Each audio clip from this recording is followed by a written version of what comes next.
welcome back to the 0 Hour. Okay, now as I was saying, you know, it's not all bad news out there. And by that, I mean that the bipartisan consensus that said we need to cut Social Security and maybe do the same to Medicare has completely broken down. So good news there. Hooray. Now, that said, the people who were behind that horrible bipartisan consensus are still around. I'll get to that for a second, but first a quick reminder, a quick history lesson.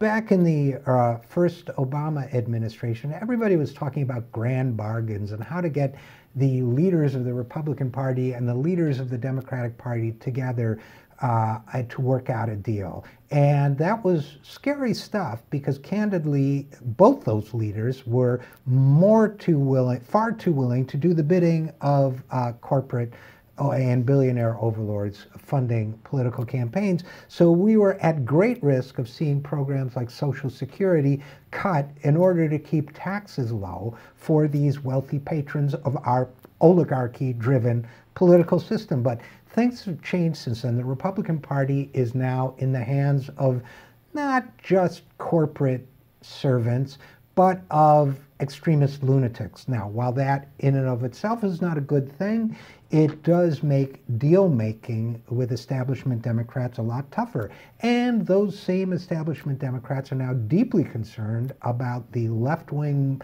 drive towards populism symbolized by the Bernie Sanders campaign and the rise of other progressive Democrats like Elizabeth Warren. So the Democratic Party is not really down with cutting Social Security now. In fact, many Democrats are now on board with what we think is a good idea, the expansion of Social Security. But the purveyors of the bipartisan sellout con job, and bipartisan in my definition means it's what you get when you buy members of both parties.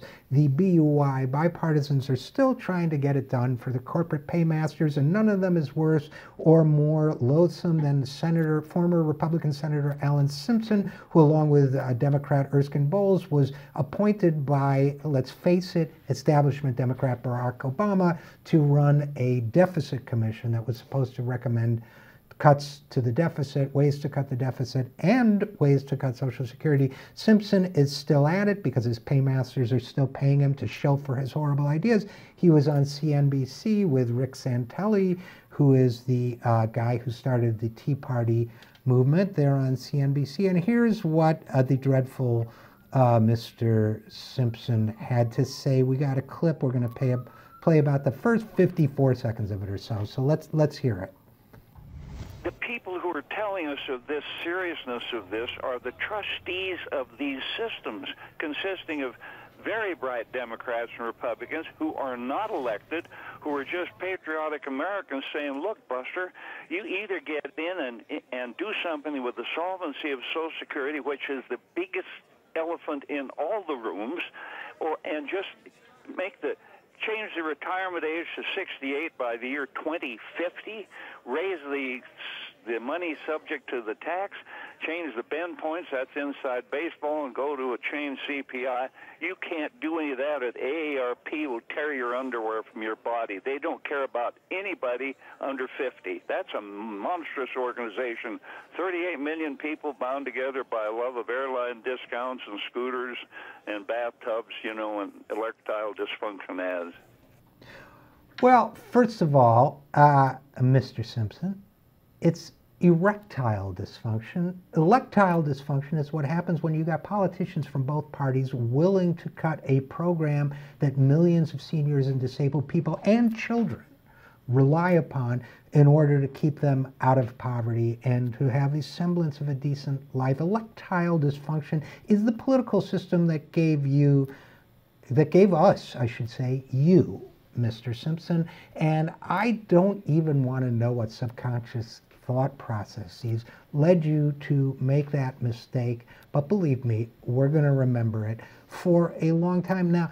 Also, note that the elderly Mr. Simpson hates old people. He's called them greedy geezers. The way the ruling class divides working people in this country is by turning them against each other. So he's trying to make you think that, by the way, he's also disgusting and creepy when he talks about tearing the underwear from your body. Another image I don't need when Alan Simpson is involved, but he's just a creepy, icky guy. But that aside, the thing that's important to note here is that they're trying to divide younger people from older people in order to do their nefarious work and protect their own wealth, when the fact is that the kinds of things that Mr. Simpson and his ilk always recommend on behalf of their corporate paymasters would hurt people under 50 much more than they would hurt people over 50. Now, Mr. Simpson gives a passing mention to lifting the tax cap, or he just says changing it. We need to lift that entirely so that a billionaire pays into the system at the same rate